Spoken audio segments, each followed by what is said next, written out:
चलिए जानते हैं आज देश और दुनिया की सिलेक्टेड काम की और महत्वपूर्ण 25 बड़ी खबरों को सिर्फ 10 मिनट में। पर अभी तक आपने इस वीडियो को लाइक नहीं किया है तो लाइक कर दें और इस चैनल को सब्सक्राइब भी कर लीजिए।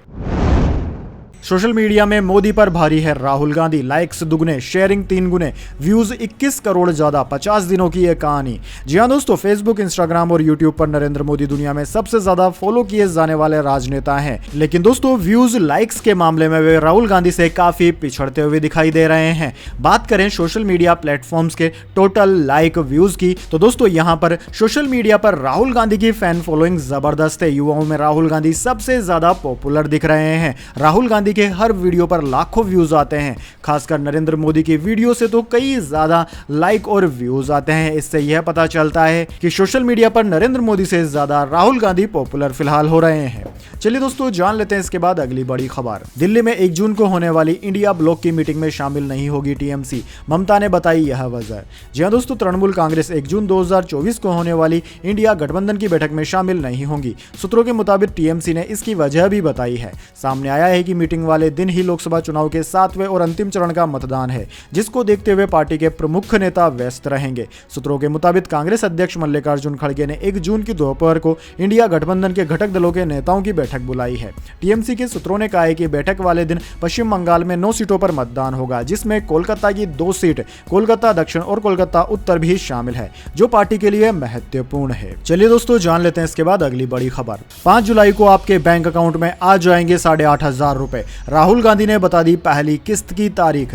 जी हां दोस्तों, लोकसभा चुनाव 2024 के 7वें और आखिरी चरण के चुनाव प्रचार में लगे कांग्रेस के पूर्व अध्यक्ष राहुल गांधी ने बिहार के आरा में एक रैली को संबोधित किया। इस दौरान उन्होंने कहा कि देश में गरीबों की एक लिस्ट तैयार की जाएगी, हर गरीब परिवार से एक महिला का नाम चुना जाएगा, इंडिया गठबंधन सरकार बनाएगा और देश के करोड़ों गरीब महिलाओं के बैंक खाते में 8,500 रुपए आएंगे। उन्होंने कहा कि इंडिया गठबंधन के सामने 2 समस्याएं हैं, एक अमीर गरीब असमानता और दूसरी बेरोजगारी। कांग्रेस पार्टी इन दोनों समस्याओं को एक झटके में ही ठीक करने जा रही है।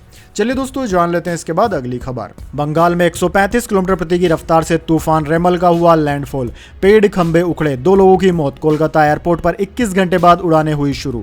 जी हां दोस्तों, खतरनाक चक्रवाती तूफान रेमल रविवार रात 8:30 बजे पश्चिम बंगाल के कैनिंग और बांग्लादेश के मोंगला में 135 किलोमीटर प्रति घंटे की रफ्तार से आया। लैंडफॉल 4 घंटे तक चला। इस दौरान तटीय इलाकों उत्तर और दक्षिण 24 परगना, पूर्वी मेदिनीपुर, दीघा, काकद्वीप, जयनगर, कोलकाता, हुगली और हावड़ा में 60 किलोमीटर प्रति घंटे की रफ्तार हवाएं चली और बारिश हुई। तूफान से पश्चिम बंगाल के दक्षिणी तटीय इलाकों के 24 ब्लॉक और 79 वार्ड प्रभावित हुए। इन इलाकों के 15,000 घरों को नुकसान पहुंचा। वहीं दोस्तों राजधानी कोलकाता में 100 से ज्यादा पेड़ और बिजली के खंभे उखड़ गए, सड़कों पर पानी भर गया। कोलकाता और सुंदरबन में 2 लोगों की मौत की भी खबर है। वहीं कोलकाता के सुभाष चंद्र बोस एयरपोर्ट पर 21 घंटे बाद फ्लाइट सर्विस दोबारा शुरू हो गई। तूफान से पहले रविवार को इसे बंद कर दिया गया था। 394 फ्लाइट्स कैंसिल हुई थी।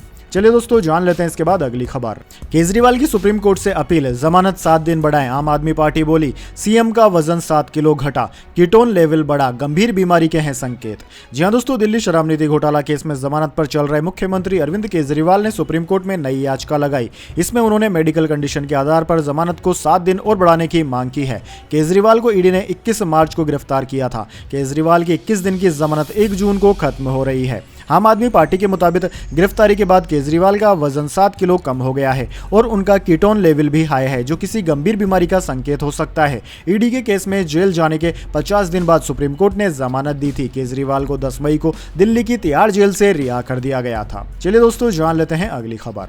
दिल्ली सीएम के पीए की जमानत याचिका हुई खारिज। मालीवाल ने कहा था विभव का रसूख मंत्रियों जैसा, उसे बेल मिली तो मुझे खतरा। जी हां दोस्तों, स्वाति मालीवाल से मारपीट केस में सोमवार 27 मई को अरविंद केजरीवाल के पीए विभव कुमार की जमानत याचिका 30 हजारी कोर्ट से खारिज कर दी गई। विभव ने 25 मई को कोर्ट में याचिका लगाई थी। सुनवाई के दौरान स्वाति भी कोर्ट में मौजूद रही। विभव के वकील हरिहरन ने सुनवाई के दौरान आरोप लगाया कि जब सेंसिटिव बॉडी पार्ट्स पर चोट के निशान नहीं मिले तो गैर इरादतन हत्या की कोशिश का सवाल ही नहीं है। नहीं विभव का स्वाति को निर्वस्त्र करने का कोई इरादा था, ये चोटें खुद को पहुंचाई जा सकती है। विभव के वकील ने यह भी कहा कि पुराने जमाने में ऐसे आरोप कौरवों पर लगे थे जिन्होंने द्रौपदी का चीरहरण किया था। स्वाति ने यह एफआईआर पूरी प्लानिंग करके 3 दिन बाद दर्ज कराई है। ये दलीलें सुनकर स्वाति कोर्ट रूम में ही रो पड़ी। स्वाति ने बताया कि विभव कोई आम आदमी नहीं है, वह मंत्रियों को मिलने वाली सुविधाएं इस्तेमाल करता है, उसे जमानत मिली तो मुझे खतरा है।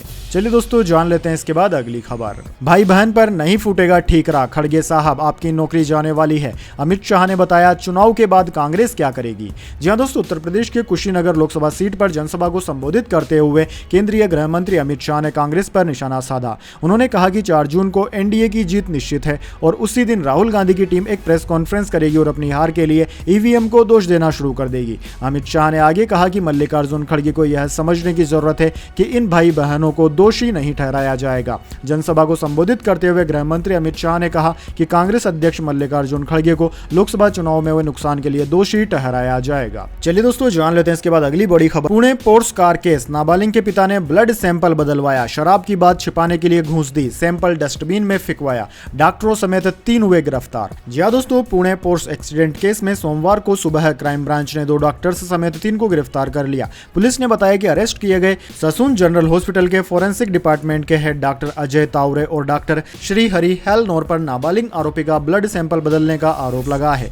तीसरे आरोपी का नाम अतुल घटकांबले है। उस पर आरोप है कि उसने डॉक्टरों की मदद की। पुलिस कमिश्नर अमितेश कुमार ने प्रेस कॉन्फ्रेंस में बताया कि नाबालिग आरोपी के पिता विशाल अग्रवाल ने डॉक्टरों को ब्लड सैंपल बदलने के लिए घूस दी थी। डॉक्टरों ने ओरिजिनल ब्लड सैंपल डस्टबिन में फेंककर किसी अन्य शख्स का ब्लड सैंपल लेकर रिपोर्ट बनाई, जिससे नाबालिग के नशे में होने की बात छिपाई जा सके। दोस्तों पुलिस ने नाबालिग के पिता के खिलाफ धोखाधड़ी, क्रिमिनल कॉन्स्पिरेसी और सबूतों से छेड़छाड़ का केस भी दर्ज किया। इससे पहले उनके खिलाफ जुवेनाइल जस्टिस एक्ट के तहत बच्चे पर ध्यान न देने का मामला भी दर्ज हुआ था। चलिए दोस्तों जान लेते हैं इसके बाद अगली बड़ी खबर। सेक्स स्कैंडल के आरोपी प्रज्वल रेवन्ना ने वीडियो जारी किया, कहा 31 मई को एसआईटी के सामने पेश होऊंगा, मुझ पर लगे सभी आरोप झूठे हैं। जी हां दोस्तों, कर्नाटक में सेक्स स्कैंडल के आरोपी प्रज्वल रेवन्ना ने सोमवार को कहा कि मैं 31 मई को एसआईटी के सामने पेश होऊंगा, मेरे खिलाफ लगे सभी आरोप झूठे हैं, मुझे अदालत पर भरोसा है और विश्वास है कि मैं अदालत के जरिए झूठे मामलों से बाहर आऊंगा। वहीं दोस्तों प्रज्वल का यह बयान पूर्व प्रधानमंत्री एचडी देवगौड़ा और उनके दादा की गुरुवार 23 मई को दी गई चेतावनी के 3 दिन बाद आया है। पूर्व प्रधानमंत्री ने कहा था कि वे भारत लौट आएं और जांच का सामना करें। उन्होंने यह दावा भी किया कि इस मामले की जांच में उनके और उनके परिवार की तरफ से कोई दखलंदाजी नहीं की जाएगी। चलिए दोस्तों जान लेते हैं इसके बाद अगली खबर। तपती गर्मी के बीच आई गुड न्यूज, 5 दिन में आ रहा है मानसून, मौसम विभाग बोला बम्पर होगी बारिश। जी हां दोस्तों, देश भर में भीषण गर्मी की मार से जल्द ही राहत मिलने वाली है। भारतीय मौसम विज्ञान विभाग यानी कि आईएमडी ने मानसून को लेकर एक खुशखबरी दी है। आईएमडी के अनुसार अगले 5 दिन के दौरान केरल में मानसून दस्तक देने जा रहा है। आईएमडी ने बताया कि इस बार भारत के मानसून कोर जोन में सामान्य से अधिक बारिश हो सकती है। मौसम विभाग ने कहा कि मानसून की एंट्री के लिए केरल में स्थितियां अनुकूल है। अगले 5 दिनों के दौरान मौसम में बदलाव देखने को मिलेगा। आईएमडी ने कहा कि उत्तर पूर्व भारत में सामान्य से कम, उत्तर पश्चिम में सामान्य और मध्य एवं दक्षिण प्रायद्वीपीय भारत में सामान्य से अधिक मानसून वर्षा का पूर्वानुमान है। इसके अलावा दक्षिण प्रायद्वीपीय भारत के कुछ हिस्सों को छोड़कर जून में देश में अधिकतम तापमान के सामान्य या सामान्य से अधिक रहने का अनुमान है। चलिए दोस्तों जान लेते हैं अगली खबर। सरकार ने फेक इंटरनेशनल कॉल्स को ब्लॉक करने के लिए कहा, इन कॉल्स के आने पर भारतीय मोबाइल नंबर दिखाई नहीं देते, संचार साथी पर शिकायत कर सकते हैं लोग।